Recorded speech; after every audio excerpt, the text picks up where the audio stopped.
Coming up in this episode, For an episode that looks like it might be a bilateral tonic-clonic seizure, what are you going to ask about? You need to know, was there any focal lead-in? Were there any obvious focal, motor, somatic, or special sensory auras? Hello, everyone, and welcome to the next installment of Risfeld Neurology Education, a not-for-profit, completely free, and easily accessible project exploring all areas of clinical neurology. I'm your host, Tom Risfeld, a neurologist, epileptologist, and neurophysiologist and neuromuscular specialist, and also a physician, philosopher, and bioethicist. Today's episode is titled, Is It a Seizure? Seizures versus Mimics. And it's another episode in the Epilepsy and Seizures series. I would just like to state a legal disclaimer as well that the content contained in this podcast series and in this episode as well is for educational purposes only. Let's dive into the content.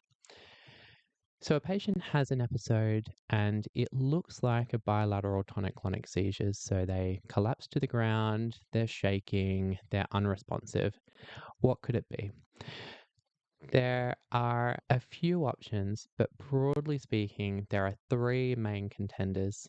The first one is that it is actually a seizure. It is actually a bilateral tonic-clonic seizure, whether that be of generalized onset or focal onset.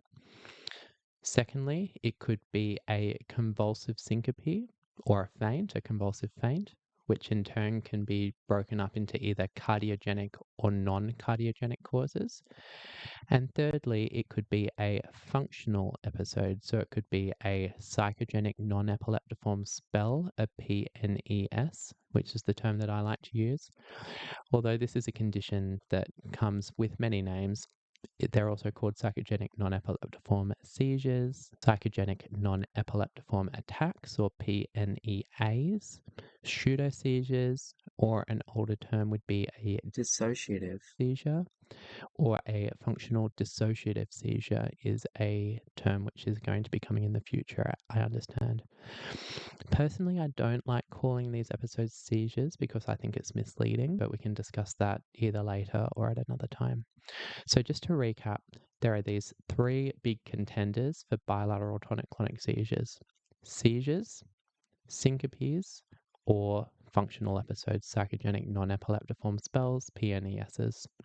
When you're considering a different type of seizure, there are some other differential diagnoses as well, but usually these should be relatively straightforward to sort out. Not always, but usually. So this would include things like recurrent, seemingly stereotyped transient ischemic attacks, acophalgic migraine, delirium, encephalopathy, encephalitis, non-epileptic movement disorders, particularly non-epileptic myoclonus and dyskinesias, but these will be discussed in their own respective episodes. So, why is it important to accurately diagnose an episode, a funny turn if you will, as being either a seizure or a syncope or a psychogenic non-epileptiform spell? Well, to state the obvious, it prevents misdiagnosis, and that in turn prevents giving anti-seizure medications to a patient who doesn't need them. And in addition to that, obviously causing side effects, drug-drug interactions, and increasing costs potentially, it can also really perpetuate functional neurological disorder and make the acceptance of functional neurological disorder worse, and therefore the treatment outcomes and the prognosis down the track worse. So it really can establish this ongoing saga and odyssey of someone coming in, having these recurrent episodes which have been diagnosed and treated as seizures and as epilepsy by maybe 5, 10, 20 different doctors at 5 or 10 different hospitals over the last 20 years, to give an extreme example. Whereas if an accurate diagnosis had been made at the beginning and the problem had been nipped in the bud at the beginning, it may be that the treatment responses and the prognosis may have been much better. Secondly, making an accurate diagnosis is important in the alternative situation as well. So sometimes A patient may be having seizures and they may be misdiagnosed as being not seizures, and so they may be erroneously omitted anti-seizure medications. This, of course, could lead to increased morbidity and mortality, such as from SUDEP, sudden unexpected or unexplained death in epilepsy, status epilepticus, injury, motor vehicle accidents, just to name a few.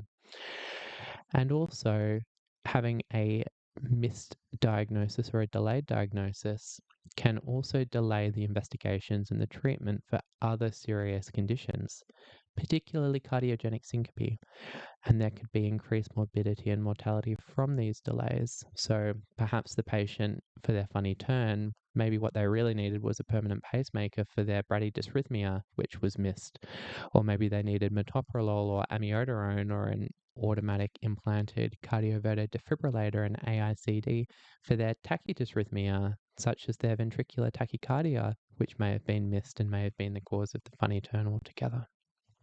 So, hopefully, I've convinced you that you need to make an accurate diagnosis, and I've told you what the main diagnostic considerations are. So, how do you do it? How do you actually make an accurate diagnosis? How do you distinguish between a seizure, a convulsive syncope, and a PNES? Well, you need to undertake a stepwise approach, and it begins with the history. History. So I'll talk first about the background, and then we'll talk about the history of the presenting complaint and the systems review after that.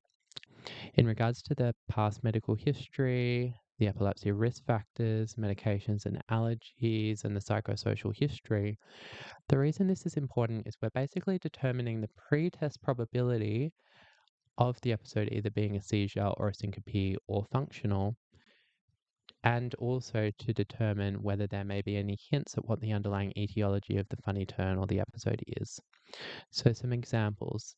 If the patient has a background of known epilepsy, or they have a background of a malignancy with possible or known brain metastases, or they're already known to have some encephalomalacia, perhaps they had a large stroke in the past and they've got an encephalomalytic left frontal lobe, they would all raise the pretest probability of a funny turn being a seizure before you even know anything about the funny turn. Conversely, if the patient has a background of known syncope or of coronary artery disease, ischemic heart disease, or known bradydysrhythmias or tachydysrhythmias, that's already going to increase your pretest probability of syncope before you know anything about the actual episode. Or conversely, if the patient happens to come to you and they've already got a known diagnosis of functional neurologic disorder or depression, anxiety, bipolar affective disorder, borderline personality disorder in particular, past deliberate self-harm or suicide attempts, they all would raise the pretest probability of the episode being functional in nature. Although I will say at this point, it's very important to beware the epilepsy FND co-diagnosis. The two diagnoses are not mutually exclusive.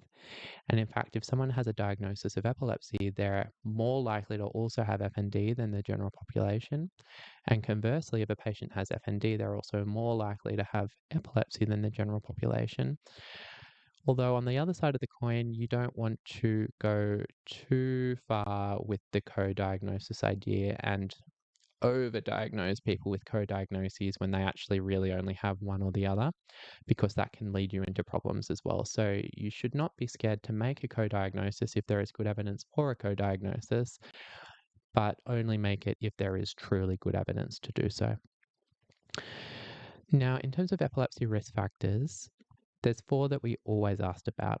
We ask about pregnancy, so that's what was the patient's mother's pregnancy like when she was pregnant with the patient, what was the birth like, and what was the patient's early childhood developmental milestones like.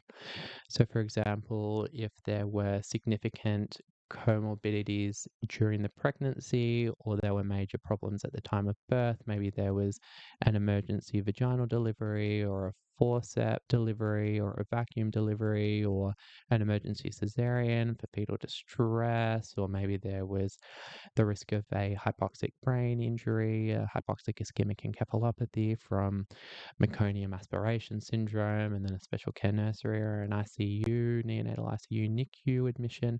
All of those things are relevant, as are early childhood developmental milestones. So if the patient didn't walk, talk, run, interact with other children at normal ages, then that could increase the pretest probability of epilepsy, for example.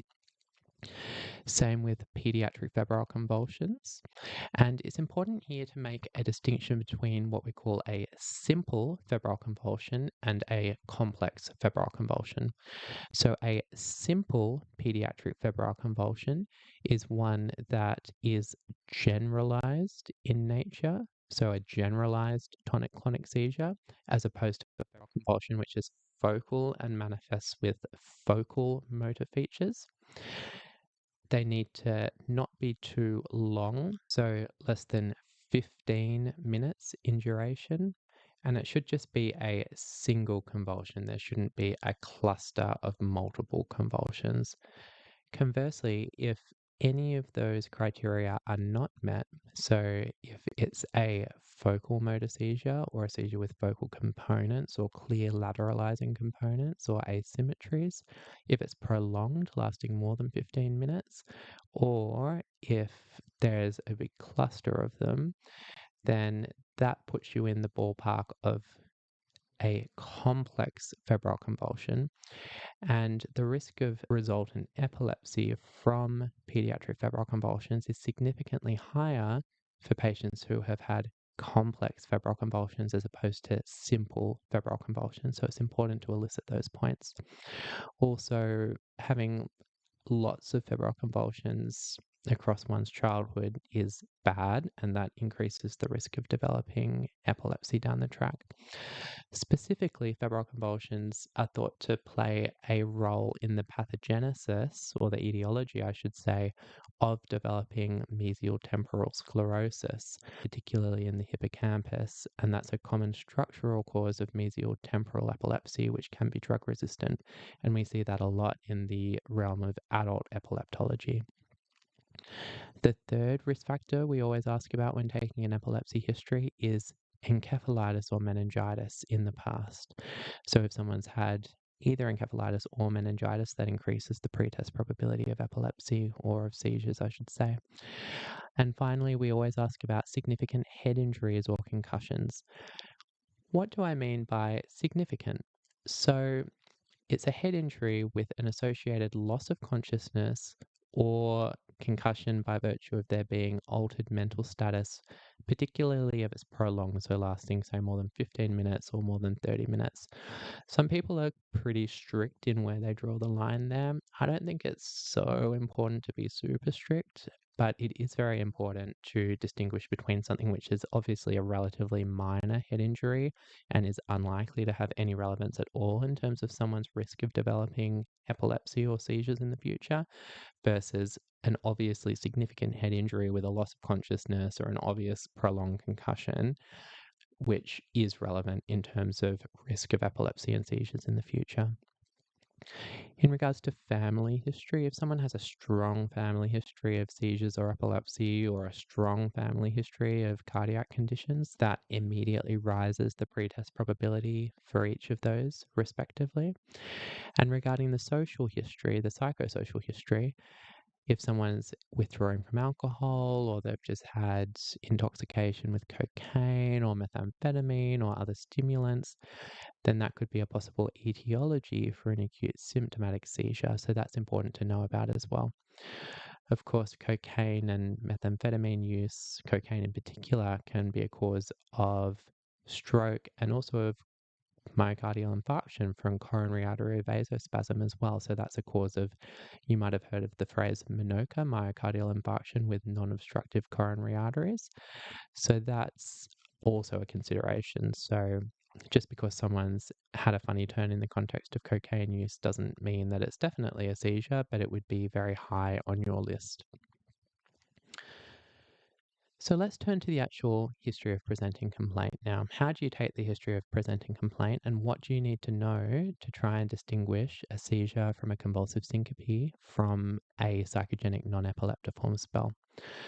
Firstly, you need to take the history from the patient's perspective, then from a witness's perspective, and then you need to ask about any precipitating or provoking factors that may have been present. So, from the patient's perspective, you ask them, what is the last thing that you remember prior to the loss of memory, presuming that there was a loss of memory?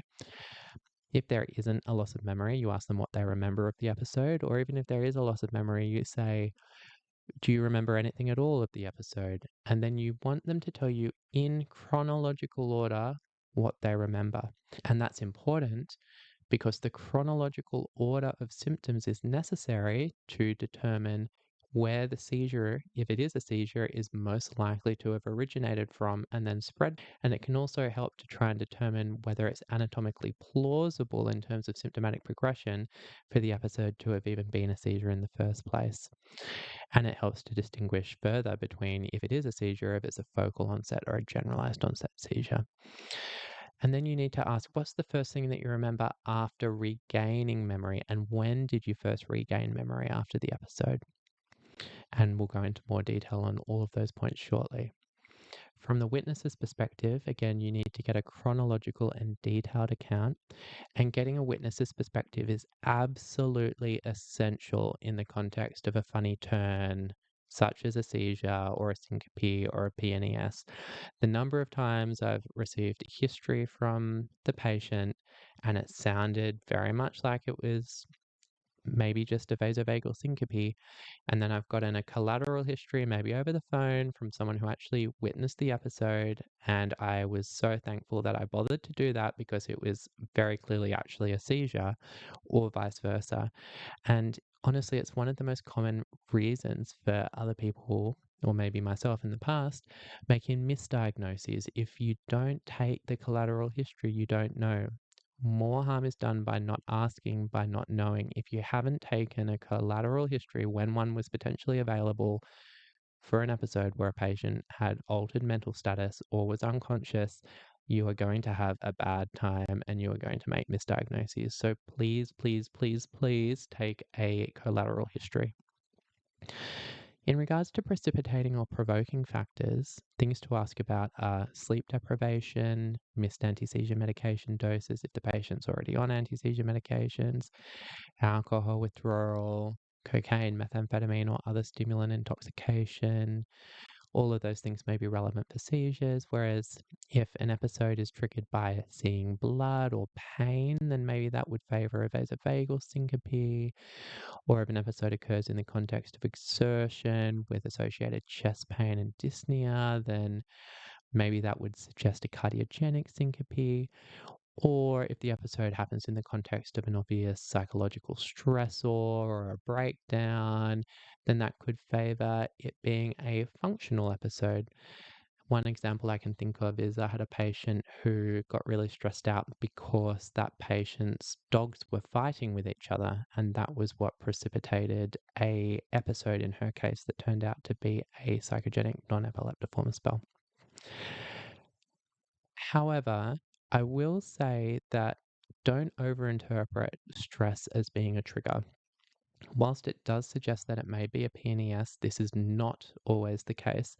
And although I don't think you'll read it in your epilepsy textbooks or your neurology or your general medicine textbooks that stress can be a trigger for seizures and epilepsy, I will say that amongst all the patients that I've admitted this year in our comprehensive epilepsy service, when I admit them, you'll always ask, what are the triggers for your seizures? And these are patients who have drug-resistant epilepsies who are being evaluated for epilepsy surgery with epileptiform EEGs, both interictal and ictal. These patients definitely have epilepsy, and there is no doubt that by far the most common response is stress. Stress is what seems to trigger my seizures. So I can't give a good explanation for that, but it is what patients do seem to report. So don't overinterpret stress as being a trigger, because it can be a trigger for seizures or for PNESs. And I suppose it could also be a trigger for syncope as well if someone becomes really tachycardic if they get a catecholamine surge and then they go into a tachydysrhythmia or something like that, that's also a plausible link. I can't say that I've seen a convincing case of that, but you can see how that could be plausible as well. Now, in terms of the systems review, so we're still talking about symptoms here. There are important symptoms that you need to elicit, usually with closed questioning if they're not spontaneously volunteered by the patient. So you need to know, were there any auras or obvious auras? Specifically, were there any motor, somatic sensory, or special sensory auras? So somatic sensory, I mean the skin. So was there any tingling, pins and needles, paresthesias, pain, any positive sensory symptoms in the skin? And then in regards to special sensory auras, I'm referring to the special sense organs. So that's your smell, taste, etc. So were there any positive symptoms that were consistent with an olfactory, gustatory, visual, oral, as in AURAL auras? Or as well as that, was there an epigastric aura, a deja vu aura, or an emotional or a fear aura? Now let's talk through those. So an olfactory aura, that might be someone having an abnormal smell. The most recent patient I saw who had an olfactory aura, they described smelling burnt toast or off chemicals. Gustatory auras, the most typical one that you hear about is tasting a metallic taste in the mouth. A visual aura, so that may be flashing lights, colors, and such. And there are ways to try and distinguish an epileptic visual aura from a migrainous visual aura, but we'll talk about that in another episode. An oral aura, so that would be perhaps hearing a sound or a tone or having some change in the hearing. So I had a patient recently who had hyper, PER, acusis at the onset of their seizures. So it would be as if everyone around them sounds like they're speaking really loudly when they're not. And that was affecting one of the ears. I can't remember which side it was, but that was that patient's symptom. And then an epigastric aura, what's that? So that's when someone has a positive sensory feeling in the epigastrium, so in the upper middle part of the abdomen. They have an abnormal feeling, which is usually unpleasant or uncomfortable in some way, and then it rises up. So it rises up from the epigastrium up through the thorax and into the throat, and that's a typical rising epigastric aura. Now, deja vu. Deja vu can be tricky because ideally you'd ask about deja vu in a non-leading way, but it's pretty hard to do that, honestly. So I usually ask the patient if they've had any deja vu, and then if they say yes, I ask them to describe what they actually mean by the deja vu, and I can then make an assessment as to whether they truly have deja vu or not. I find it really hard to be subtle and ask about deja vu without using those words without also leading the patient, if that makes sense. So I'll say, have you had deja vu? If they say yes, then I'll say, describe it to me.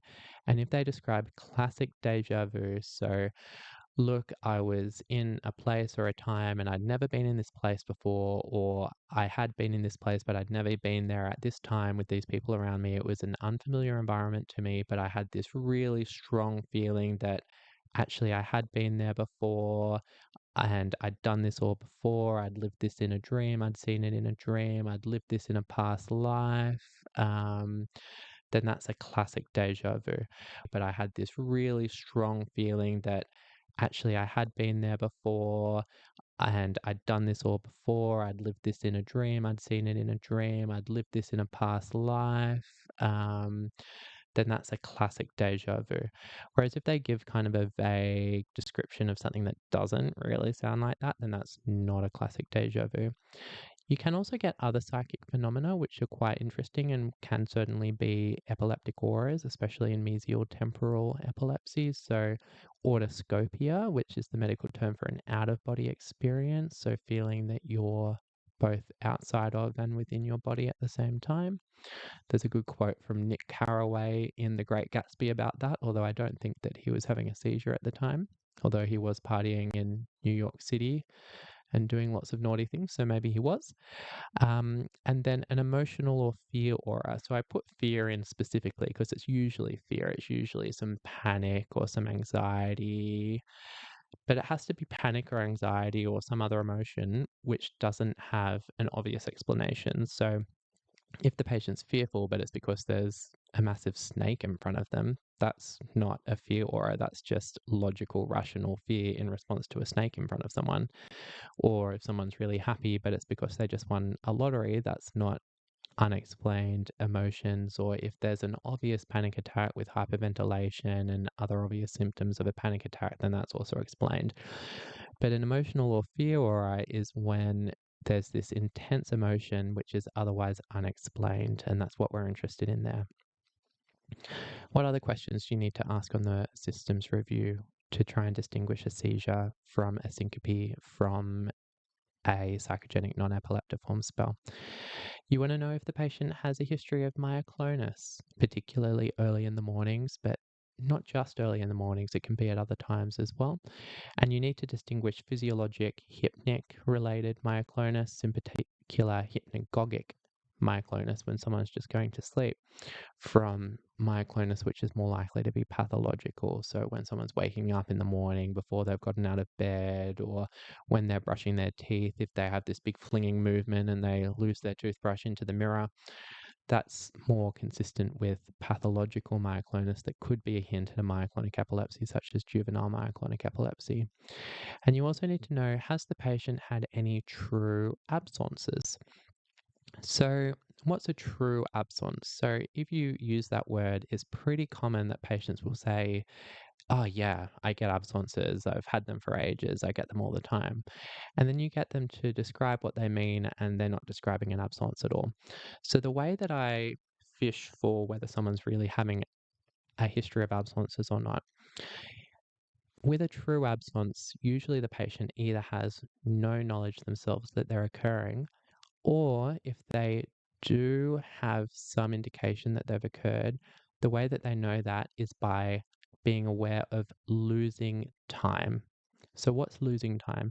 Losing time is when they're in a conversation with someone, or they're watching the world go by around them. Maybe they're at a park and there are people walking around, and then all of a sudden it's as if 3 seconds or 5 seconds just skip forward into the future. So, someone was in the middle of their conversation and then suddenly they were on to the next sentence and you just totally missed that. Or people were walking in the park in front of them and then everyone had teleported 4 or 5 seconds into the future, and you don't know how everyone got from the left side of your vision to the right side of your vision so quickly. So that would be what the patient might what do other people notice? So if they're very brief, other people might not notice them. There's the typical story of the young child, perhaps with childhood absence epilepsy, who is at school and they might be having 50 absence seizures a day or more, and no one might notice them for years. They might just think that the child's inattentive, daydreaming, maybe they think they have ADHD, maybe they're playing up in class, sitting at the back of the classroom, no one realizes, and then maybe an attentive teacher notices, hang on a second, this person is actually not responding at all, and they're going blank like a statue for 3 or 4 seconds, and then they're straight back to it as if nothing had happened.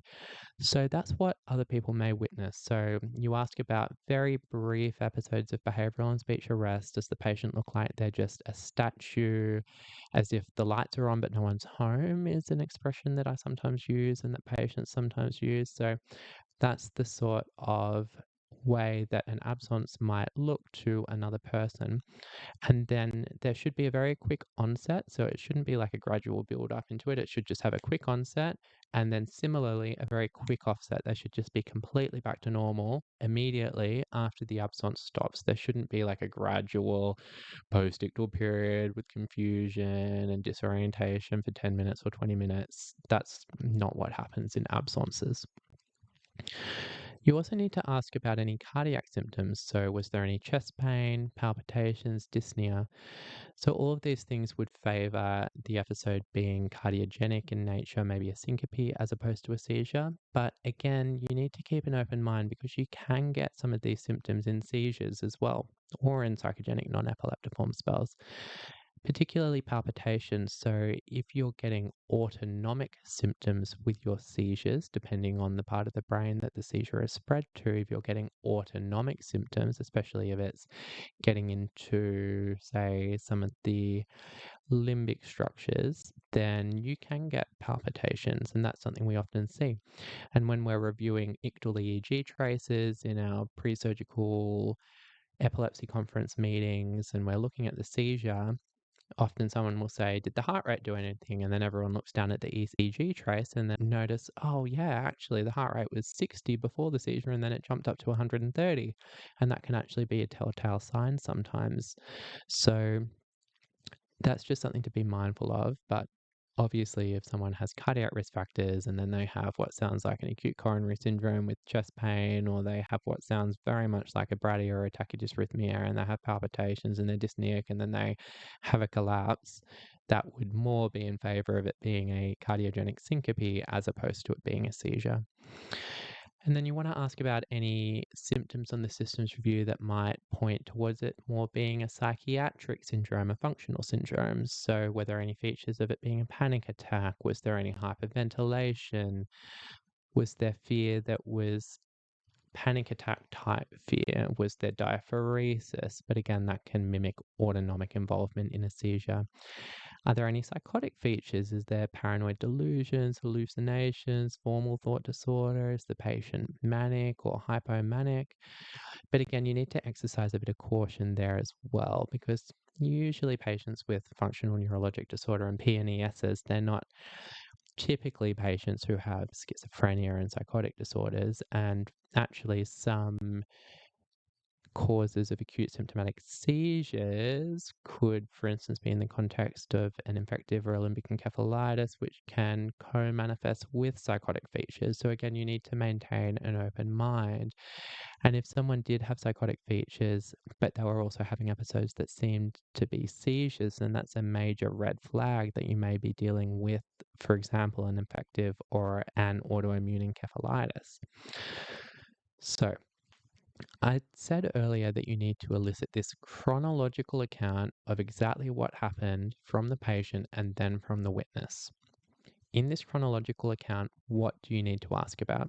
So you need to ask about what happened beforehand, during, and afterwards. So in regards to what happened beforehand, what context did it happen in? What was the time of the day? What was happening at the time? Was the patient standing or seated at the time? Had something major just happened beforehand? Was the patient high on cocaine? And then in terms of the symptoms, what came on and what order did they come on? And you may recall from the episode on seizure classification, if you listen to that one, that symptoms are divided into those which are observable and non-observable. So by definition, a non-observable symptom can only be identified by the patient. So if they're completely amnestic to the episode or they were completely unconscious, then by definition, you're never going to have any knowledge of what the non-observable symptoms were. And that's just, I guess, an epistemological hardcore limitation on what is possible to know. But you can know about observable symptoms that other people may have seen. So specifically for an episode that looks like it might be a bilateral tonic-clonic seizure, what are you going to ask about? You need to know, was there any focal lead-in? Were there any obvious focal, motor, somatic, or special sensory auras that I just mentioned previously? Did the patient actually end up on the ground? Did they fall? Did they collapse? When they got to the ground, was it in an uncontrolled manner or was it a semi-controlled fall? Were there any injuries sustained?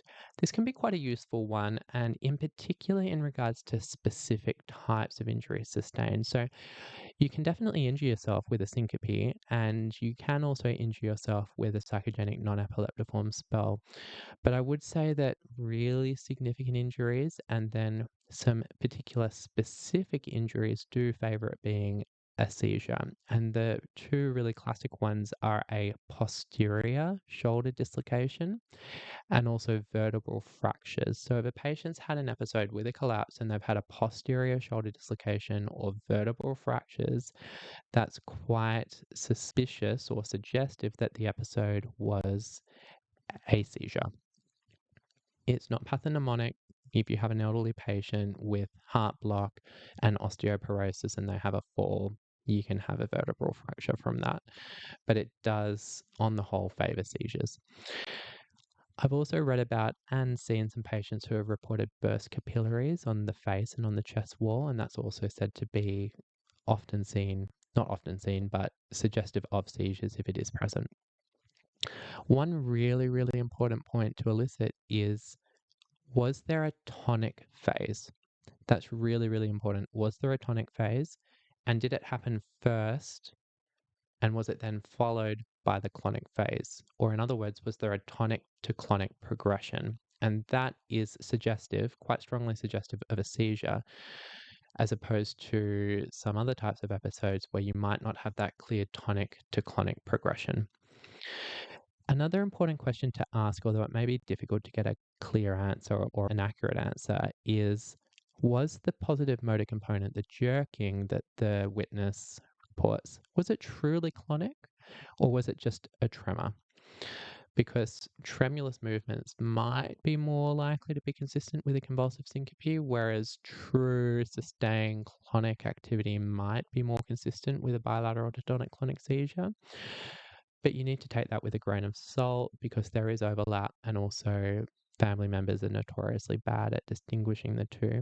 The questions that I ask when trying to suss that out is, were the movements rhythmic? So were they like clockwork? Were they relatively slow and relatively high amplitude? So were they big, regular, relatively slow movements like this if you're watching on video?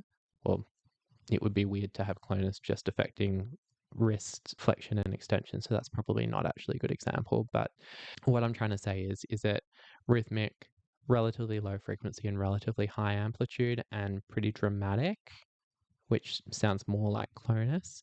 Or conversely, was it more like a little shake, which was high frequency, low amplitude, and that sounds a bit more like tremor? The other questions to ask are, was the jerking, so the positive motor component, was it symmetrical or asymmetrical? And was it synchronous or asynchronous? So in a bilateral tonic-clonic seizure, you usually have symmetrical or relatively symmetrical and synchronous jerking clonus. But that's not always the case. So you can definitely have a bilateral tonic-clonic seizure which has lateralizing and asymmetrical features. And although it's usually synchronous, so that the left and right side are happening at the same time, that's not always the case. And I've seen EEG proven seizures in our seizure investigation unit with asynchronous clonic activity at the time. But on the whole, that would be more suggestive of, for example, a psychogenic non-epileptiform spell.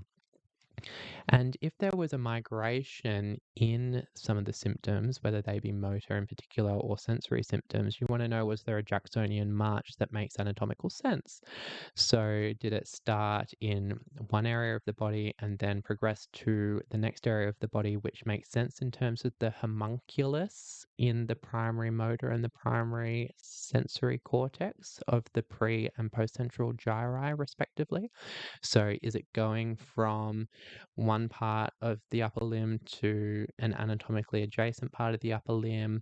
And is it going from, if you recall your homunculus, you've got your like your lips on the lateral aspect. If you can imagine a coronal plane in your head, you've got your lips at the bottom and on the lateral aspect at the bottom, and then moving up, you've got your face area, and then you've got your upper limb going up to kind of the falx at the midline in a sagittal plane, and then dropping down the mesial surface of the cerebrum. That's where the legs are. And the way I remember that is I think of it as if there's someone sitting just at the edge of the falx cerebri, just where the cortex goes from being on the surface of the brain and then diving down into the cingulate region of the brain. And I think of someone sitting there dangling their legs off the edge as if they're sitting on the edge of a ledge. So that's how I remember that the legs are more medial. And then I just remembered that the legs are attached to the arms. So the arms are next, and then the face is the only thing that's left over. So that's the bit which is on the lateral aspect on the more superficial aspect of the cortical surface.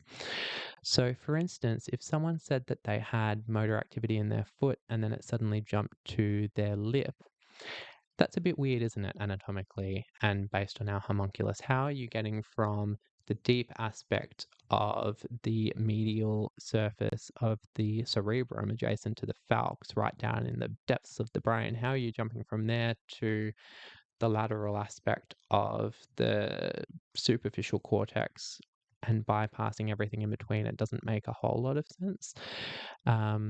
So that would raise some red flags as well in terms of it probably being less likely to be a seizure and perhaps more likely to be a psychogenic non-epileptiform spell at that point. Now, you also have to ask about a tongue bite, but not all tongue bites are the same. So, for a seizure, we're interested in there being a lateral tongue bite.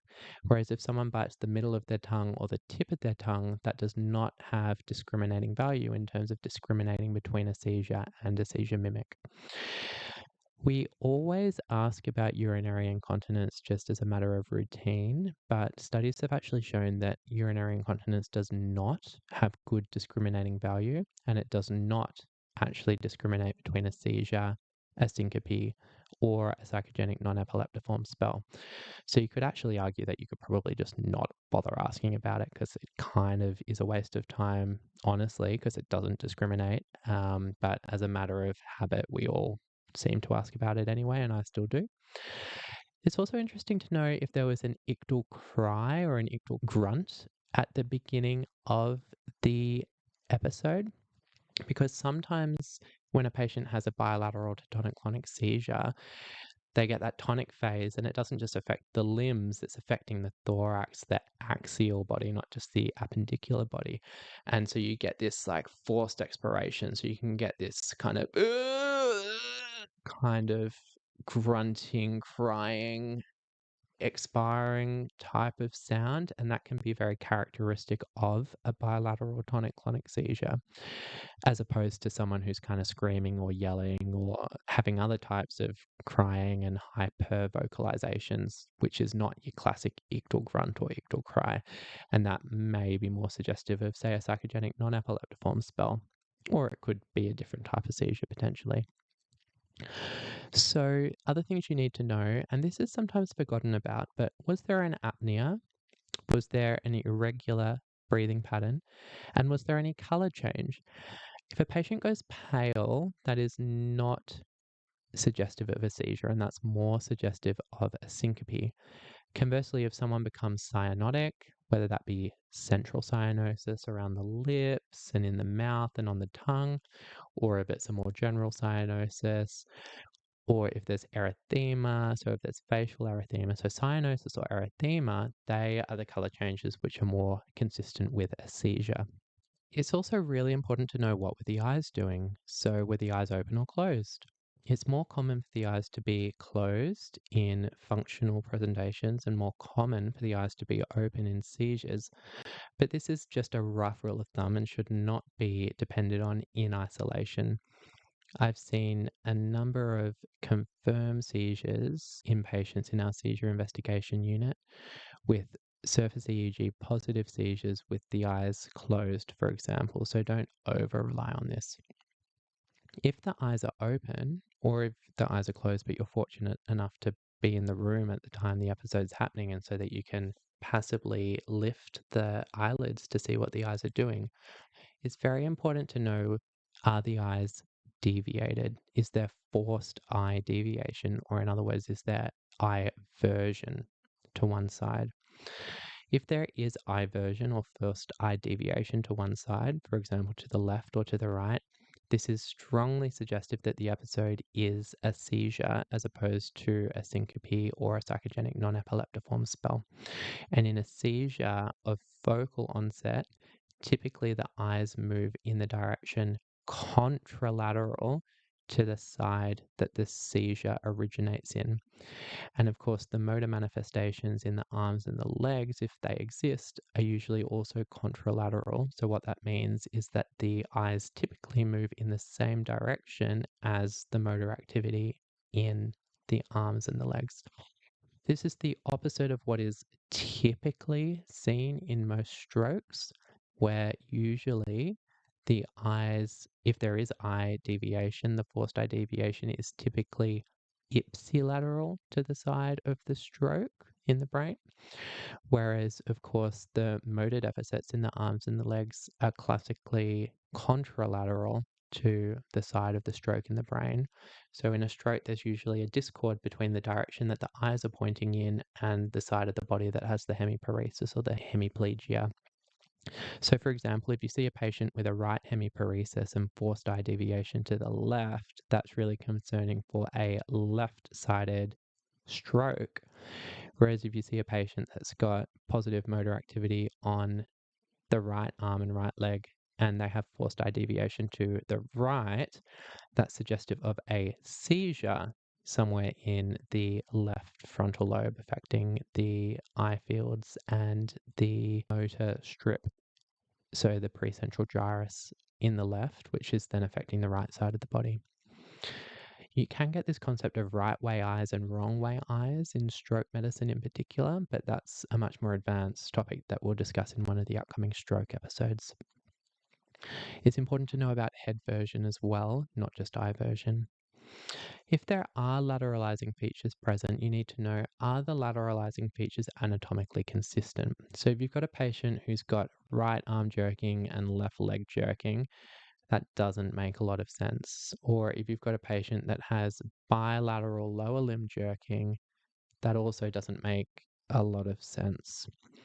It's a little bit different if you have a patient who has bilateral leg weakness. That doesn't always localize to the spinal cord, because you can have someone who has a quite midline lesion, such as a mass, which is then affecting the medial cortex of both the left and the right cerebral hemisphere, which could be causing bilateral leg weakness. So that is a classic trap not to fall into. Whereas for seizures, that's not the case. If you have someone who has bilateral lower limb jerking, that can't really be a seizure. Because if you think about it, even if someone did have a meningioma or some other type of structural lesion that was very medial in the frontal lobes and it was just touching the leg areas of both the left and the right cerebral cortices, and it was causing ictal epileptiform discharges, so seizure electroencephalographically in the leg areas of both the left and the right side of the brain, that would presumably just spread throughout the rest of the brain quickly, so it wouldn't just be isolated bilateral lower limb jerking anymore. What else do you need to know about? So it's important to ask whether there was any back arching, which is typical, not diagnostic again, but typical of PNESs. And was there a stopping and starting cadence, which is also typical of PNESs, but not diagnostic? You can get a patient who has seizures and they have a cluster of seizures, and it can therefore mimic a stopping and starting cadence. I had a patient about a month ago who that exact thing happened to them, and their midazolam was administered later than what would have been optimal, because the people attending at the time thought the seizure had stopped, but actually we had the benefit of being able to read the EEG the next day and we could see the seizure actually hadn't stopped, and it was a stopping starting cadence which could easily be misinterpreted, but it was actually ictal, it was actually a seizure in that case. So again, it's a rule of thumb that a stopping starting cadence more often than not is suggestive of it being functional, but that's not always the case. You need to know about the duration of the episode. This is quite important. So if there's a short duration of the loss of consciousness, so a couple of seconds, maybe up to say 15, 20 seconds perhaps, then that's suggestive of syncope. Whereas if it's more in the middle, so if kind of the collapse and the jerking lasts for between, say, 20 seconds and 2, 3, 4, maybe up to 5 minutes, then that's more suggestive of a seizure. Whereas if you have someone who's having loss of consciousness and jerking and shaking, perhaps with variable semiologies, and it's lasting for more than 5 minutes, that can really only be one of two things. It's either a PNES or by definition, the patient is in convulsive generalized status epilepticus. Most of the time, it's a PNES as opposed to convulsive generalized status epilepticus, but you just don't know if the patient's being seen by the paramedics and given midazolam, and by the time you see them, they're already in the emergency department and they've already been intubated. It can be very difficult to know. That's why it's very helpful to have a video. If a family member has taken a video at the scene and then you can review the video, then that can be really helpful in trying to distinguish between them. Lastly, it's really, really important to know, was there a postictal period or not? And if so, what was the nature of the postictal period? So it's important to document not just saying patient postictal, but what was it? Were they drowsy, disoriented, confused, combative, agitated? And how long did it last for? And one helpful question that you can ask to try and get to the bottom of that, especially if it's not a witnessed episode, is to ask the patient, what's the next thing you remember after the episode? So if the patient says, oh, I remember everyone standing over me just after it happened, the paramedics hadn't even arrived yet, that probably indicates that there was not a significant or a prolonged postictal period, and so perhaps the episode was more likely to have been a syncope or a PNES. Conversely, if the patient says, oh, my next memory was when I was already in the ambulance on my way to the hospital, or my next memory was I was already in hospital and I don't remember anything in the 2 hours in between, then that's much more suggestive of a genuine postictal period and more suggestive of a seizure. So you've taken your really thorough, really awesome history. Now we can finally move on to our examination. So most of the time, the examination actually isn't that helpful in terms of seizures. There are some exceptions though. So if the patient has focal neurological deficits or other signs that are suggestive of an underlying brain abnormality, that might then increase the likelihood that the episode was a seizure, or increase the pretest probability of it being a seizure, or could even hint at an underlying etiology. Maybe the patient has a hemiparesis because they've actually got cerebral palsy and underlying encephalomalacia, which might be why they had a seizure in the first place. And you might also be able to see Todd's phenomena. So the classic Todd's paresis or Todd's phenomena is a transient hemiparesis after a seizure on the same side where the jerking was, and therefore contralateral to the seizure onset zone. So if someone has a focal onset motor seizure that begins with clonus affecting the right upper and lower limb, and then after the episode they have and then perhaps that then progressed to a bilateral tonic-clonic seizure. So it was a focal to bilateral tonic-clonic seizure, and so they're in hospital, you're trying to figure out what it was, and then you see them a few hours later or the next morning on your admitting ward round, and you notice that there's some right hemiparesis, which is residual but rapidly improving, then that's a classic Todd's phenomenon, and it is suggestive that the episode was a seizure. Conversely, of course, you could have a stroke, which is rapidly improving, or you could have functional weakness or just pre-existing unrelated weakness, but that is something to look for. You can also get Todd's phenomena in other modalities, not just motor. It may or may not be correct to call them Todd's phenomena, strictly speaking, but lots of people do call them Todd's phenomena. So you could have a Todd's hypoesthesia or anesthesia, for instance, if we're talking about somatic sensory involvement. The examination can sometimes be useful for syncope, especially cardiogenic syncope. So if you, for instance, identify a typical crescendo-decrescendo murmur of aortic stenosis, or if you identify a bradycardia or a tachycardia, or an irregular heart rhythm, or signs of heart failure, then that would all be useful to know. It can also be sometimes helpful for functional neurologic disorder. And two things to mention. The first would be previous cutting marks from deliberate self-harm. So if a patient has got lots of obvious cutting marks, usually perpendicular to the axis of the arm, all the way up and down both arms or one arm, then that's strongly consistent with deliberate self-harm in the past and pretty consistent with significant mental health problems, in particular borderline personality disorder is one that in definitely comes to mind there. And that is quite strongly associated with an episode being more likely to be functional neurological disorder. And one other one which I thought sounded a bit facetious, and I thought it actually was a joke when I first heard it, but it's actually not a joke and it's actually quite serious, is something called the teddy bear sign, which you may have heard of before or you may not have.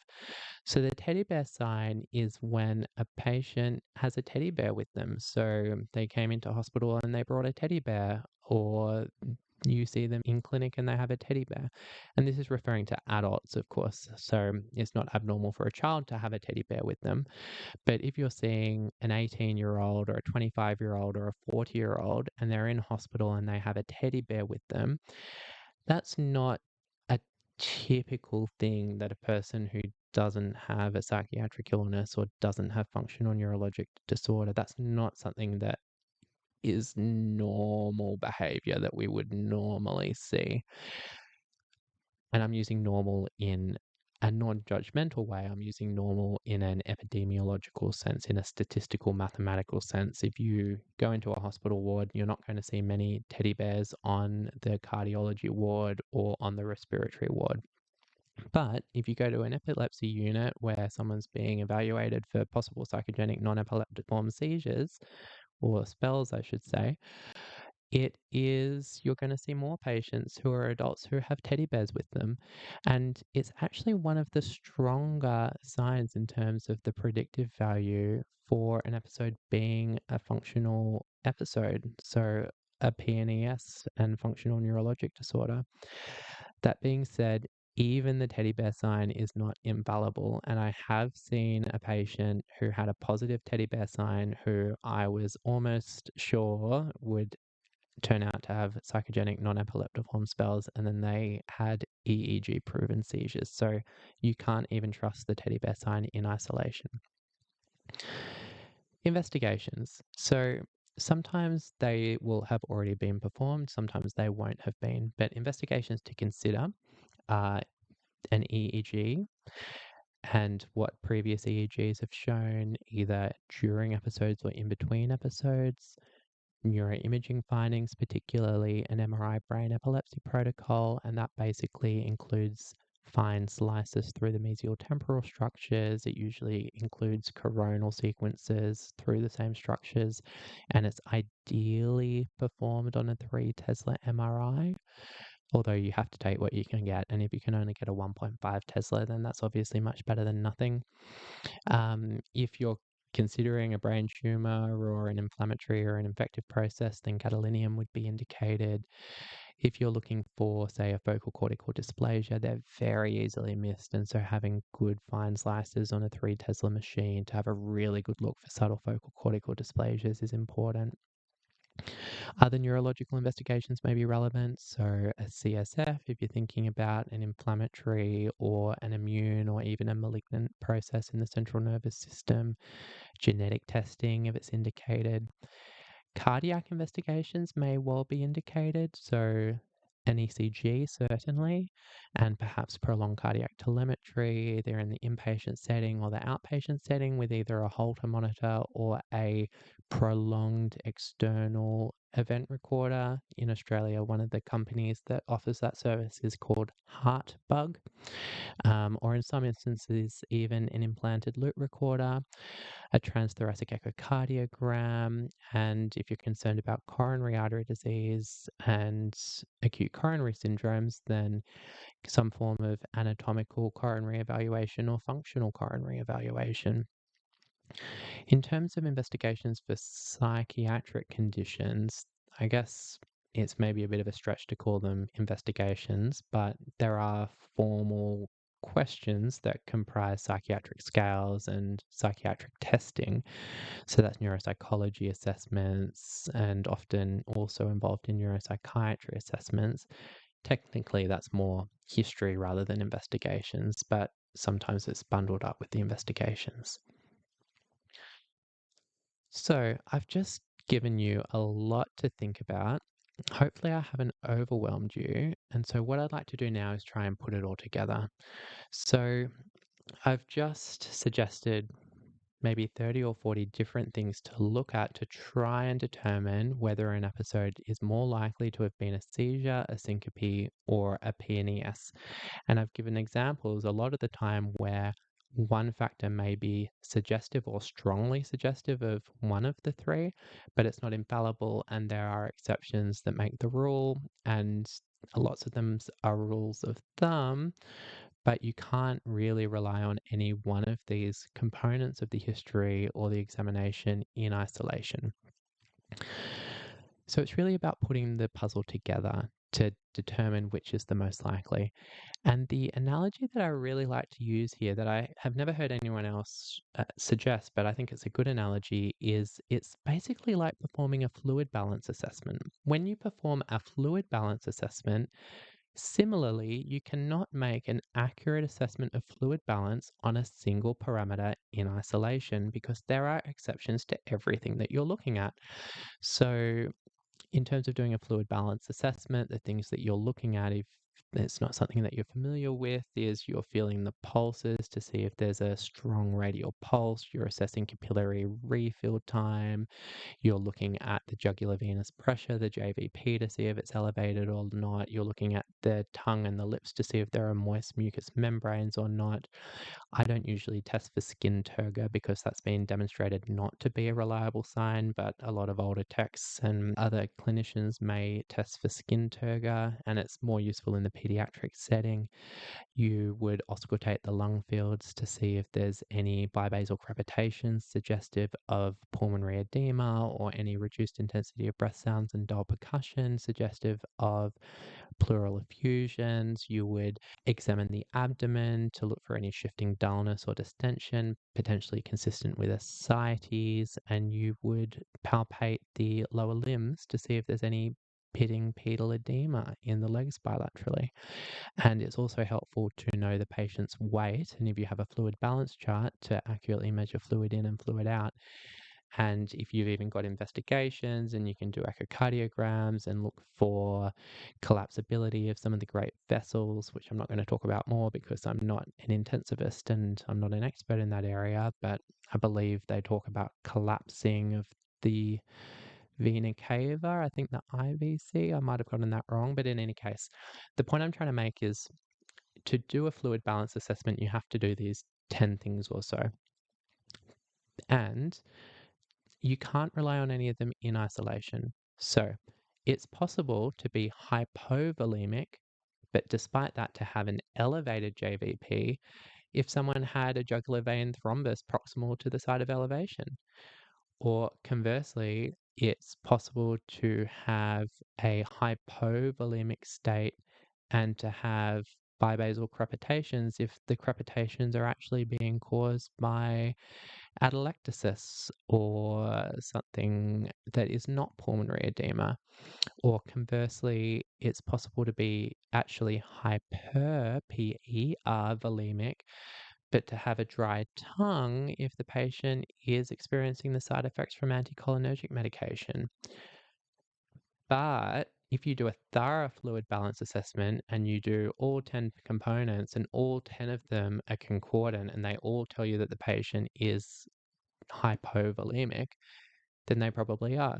Or if 9 of the 10 components tell you that they're hypovolemic and one of the components is discordant with that, then it's most of the time safe to go with the 9 components and say, look, there's overwhelming evidence that the patient is hypovolemic. There's this one piece of discordant information, so we need to try and figure out why it's discordant. Why does the patient seem to be hypovolemic, but they've got bipedal pitting edema to some degree? We should probably do some imaging to check that they don't have bilateral proximal lower limb DVTs or an IVC DVT causing fluid accumulation in the lower limbs despite having all these other features of hypovolemia.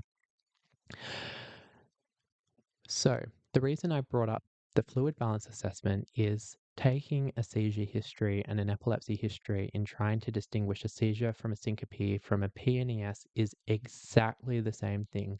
You have to gather all the information and then you consider it all at the same time and you weigh it all up and you think, is there overwhelming evidence that 90% of the factors all point towards one diagnosis as opposed to another diagnosis? And that's how you then form an impression. And it can actually be helpful to actually draw this out in a table. So you can have, if suppose that PNESs are not really part of the question, but you're trying to tease out a seizure from a CP, you can literally have column 1 might be the pro-seizure column and column 2 might be the pro-syncope column. And you can just think, well, there are 10 factors in the pro-seizure column and there's only one factor in the pro-syncope column, so it was probably a seizure. And you can use that as a way to then plan your further investigations and management. What I recommend that you do is get all the information, put it together, and try and establish, is there a clear winner? Is there one of these 3 possible diagnoses which takes the cake? Almost all of the factors are consistent with this diagnosis, and that's what the patient has. And then you can plan your investigations and your management accordingly.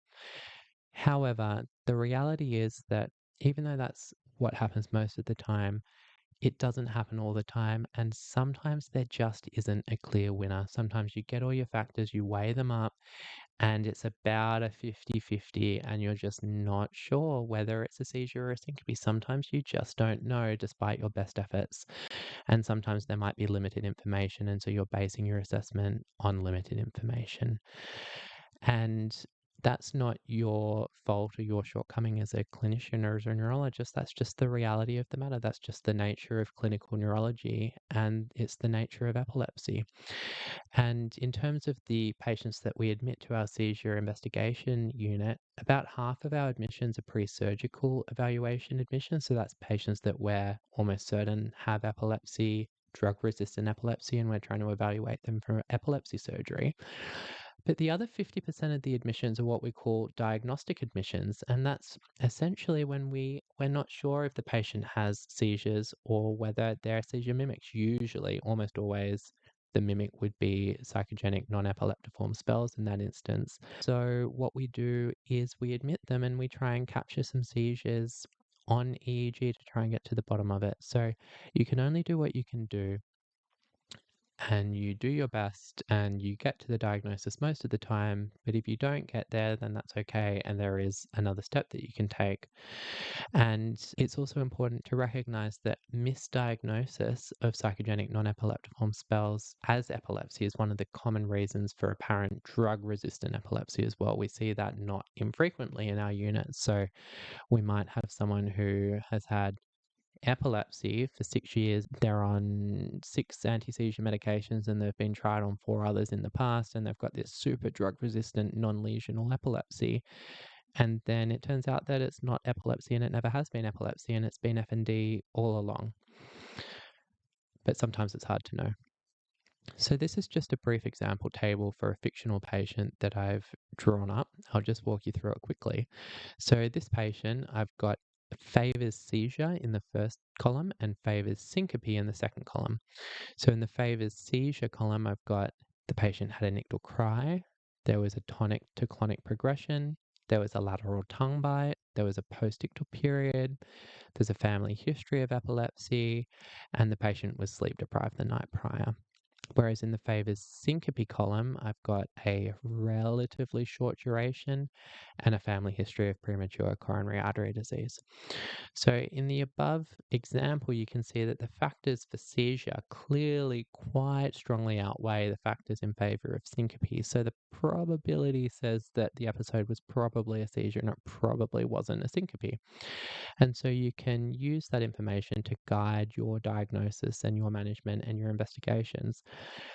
And so there might be a reasonable compromise here in light of the fact that we're pretty sure, but we might not be 100% sure. So perhaps in addition to pursuing an EEG and an MRI brain to try and see if there's enough in it to make a diagnosis of epilepsy or not, we might in parallel pursue some form of cardiac investigations, given the family history of coronary artery disease and given the short duration, perhaps there's a bit of diagnostic uncertainty, so it may be reasonable to do some cardiac investigations in parallel, just at a pragmatic level. Other pearls and pitfalls. I mentioned this before, but it's very helpful to have a video if you can. Obviously, you can't get a video after the episode's already happened. So when you do see a patient, if there is no video, it's worthwhile asking family members to take a video in the future, ideally with the patient's prior permission. So you can say, "Hi, Mr. So-and-so, do you give permission for your family members to take a video on their phone of you the next time that you have an episode?" And they say yes, and then that's been established. It's important to recognize that a family's description of the semiology is not always reliable, and in fact, it's often highly unreliable. And I can think of a case where I took a very detailed history from a patient's mother who witnessed the episode, and she described what sounded exactly like a bilateral tonic-clonic seizure. And then we brought the patient in for their inpatient telemetry, and we could see on the video that the episodes were obviously psychogenic non-epileptiform spells, and they did not look like bilateral tonic-clonic seizures at all. And these were her typical episodes that the mother had described to us just completely inaccurately. So you do need to take descriptions with a grain of salt, but most of the time they're better than not having one. Also, the episode duration is notoriously overestimated by witnesses, particularly because witnesses are often going to be super stressed out when a family member or another person is having a seizure in front of them. So if a family member says, "Oh gosh, it went on for 10 minutes," it might not have gone on for 10 minutes. It might have gone on for 2 minutes. You just don't know sometimes. So it can be quite helpful to try and establish whether there was some objective way that the time could be or was measured at the time. So by the time you went and got your phone and called the ambulance, was the seizure still happening or not? And so in the 10-minute example, maybe they said it went for 10 minutes, but then they said, "Oh, actually, I just ran into the other room, got my phone, came back, called the ambulance. And then when I was talking to the operator who was asking me whether I want fire, ambulance, or police, the seizure stopped at that point." And so you could determine from that, well, it couldn't have taken 10 minutes to get to that point. It only takes a minute to achieve that. So actually, the duration must have been less than what was initially estimated by the family member. Witnesses may also not be sure or may just be incorrect about the lateralizing features.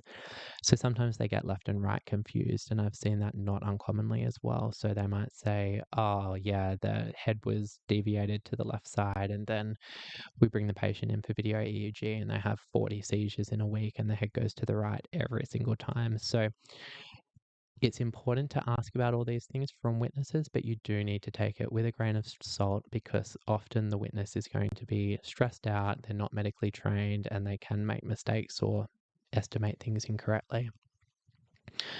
You also need to be careful not to inappropriately interpret the EEG or the significance of an EEG, even if you're not the person reading the EEG yourself.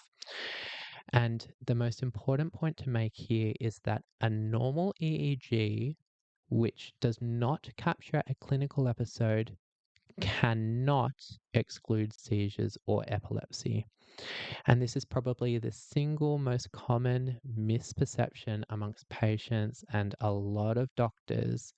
And it's also the reason that some people, I think it was a really famous person, it may have been